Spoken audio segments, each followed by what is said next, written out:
Thokozani bogogo nomkhulu. Namuhla ngithanda ukuthi sikhulume ngenhlonipho. Inhlonipho nje yona yethu siphile emhlabeni. Inhlonipho yamathongo. Ukuthi yini inhlonipho. Ngani zakwethu ngike ngaya komunye umuzi ngiyowenza iladi. Ngibiza umfana wakhona bengithi uyena omdala kanti uyena omncane. Masifika lapha na ngiyabuza ke kumama wekhaya ukuthi oy sengifikile ke mama ngizethule nami ngenhlonipho futhi. Ngisho ukuthi ngibiza ubani ngizokwenzani la ekhaya engaqala ukusebenza. Angiyithandi labe lapha endabuko ukuthi methi mefika emzini nomuntu bese take over ngoba yena nakho ume lapha endabuko. Sengiyabuza ke mase siyaqala ukusebenza bangamukele. Ngiyabuza ke manje ukuthi ubani ushisa impepho la ekhaya. Uthule awubazalwane. Sesiyaqala siyasebenza ubani ushisa impepho la ekhaya ngoba fanele ningibike ukuthi ngobani ngizokwenza. Hayi mama khona vele athi hayi umfana uzoyishisa hayi kulungile. Kukhona ke indoda athi khona lapha ithule. Ithule nje iphendula into oyibuza wona bese iyathula nje. Bese ngiyambuza ukuthi ngibuza ukuthi hayi ubhodi lana umalume la ekhaya yini. Ngoba ngibona ngathi uyena omdala. Kuthiwa hayi ubhodi omdala kodwa akazi lutho. Okay. Ubhodi omdala kodwa akazi lutho. Ilo mncane athi exhumene kakhulu nobaba wakhe. Ilo mncane owazi kahle ukuthi izinto zenziwa kanjani. Ngani zakwethu ayikho lento le. Asikeni ukuthatha amalasbone noma izingane ezincane siqwakelise ebantwini abadala ngoba nakho umuntu esebenza ngoba nakho lo mdala angasebenzi. Ukuthi uyasebenza akusho ukuthi umdala. Ukuthi awusebenzi akusho ukuthi nemiqondo wakho awusebenzi. Ngani zakwethu asihloniphaneni emakhaya ethu. Mina ngimdala mina emzini wami. Hayi ekhaya. Ekhaya ngumagcina mina ekhaya. Mina ekhaya anginalo ilungelo lokushisa impepho ekhaya ngoba obhuti abadala bakhona ngisho lo mdala impela umnikazi wempepho mengekho ukhona lamana naye. Mina ekhaya mangathiwa ngishisa impepho njena mhlambe ngathiwa ngishise obhuti bekhona kusho ubona bathi hayi awushisa impepho lapha na usiphahlele. Lapho ngakwenza. Kodwa akusho ukuthi njoba ngume lapho endabuko sengafika ekhaya elikhulu bese ngiqwakela kobhuti bese ngithi ngifuna ukushisa impepho.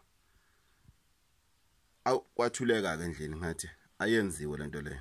Umuntu ofana shisa impepho umuntu omdala. Wasethi lo ongilandile ngokweyisa futhi wasethi kimi hayi wegogo ngisacela ulandele imigomela ekhaya. Ngathi cha angizelanga inkomo yakeni mina. Ngizela imgomo yamathongo. Angeke uthi umncane umfwenu omdala aphila bese wena ufuna ukumshisela impepho ngoba lento esizoyenza ngeke bekuzwe abadala ngoba abakwazi ukuthi waxhumene nobaba wakho kunomsamo kayihlo lo. Umsamo wabakini abangasekho abadala kakhulu kuyihlo. Ngokwegaba ngegaba.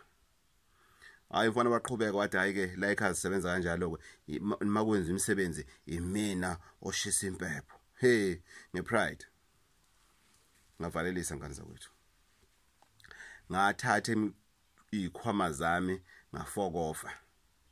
Ngoba angisebenzile emabibini mina. Mina nginendaba ukuthi unemali engakanani mina.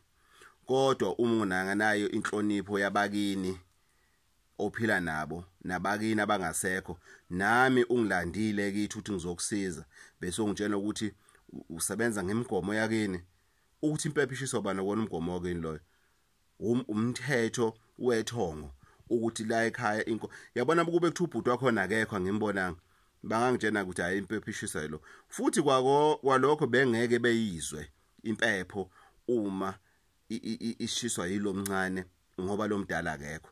Ngaphandle makuthiwa lo mdala akafuni akayimisele ukwenza izinto la ekhaya.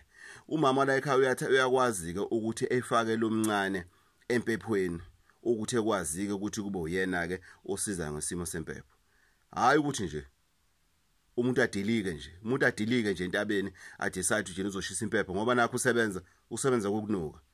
Impepho iyahlonishwa, impepho ayishisana nombani. Ukuthi uintandokazi kayihlo nonyoko akusho ukuthi impepho eyakho. Impepho inegaba zakhona. Yazi ngithema ngiphuma wasengilandela lo omdala kulowo muzi wathi hayi wegogo ngiyacela siqhubeke ngalento lena ngoba ngakusasa angifuni kuthiwe yimina futhi uyakhuluma nje hayi ukuthi uyafihla angifuni kubethiwe yimina gogo ngathi wendoda mabangafuni ukukunika indawo yakho umdala ngifika lana ungadakiwe usopa uzothile futhi bangafuni indawo yakho ngoba nakho ungasebenzi uma uvumelana nalo manyala lawo sala namanyala kini ngiyahamba mina ngabe ngihamba ngani zakwethu impepho iyahlonishwa abadala kuthina singabaqwakile ngoba nakho sisebenza noma wena usebenza bona bangasebenzi kusebenza kwakho akusho lutho ngoba ngelilanga you realize ukuthi hey yabona yabona into ebekwe idlozi kumuntu ongasebenzi inhlanhla ezibekwe idlozi neso idlozi elibheke ngayo umuntu ongasebenzi ogade lelikhaya leli wena ukogoli wena bese utshela ukuthi uhlaniphile kulele kunye kube kubili kube kuyavusana ngani zakwethu Gogo Bathini Mbatha 083 5339183 083 5339183 inkosi ithola umusa makhosi.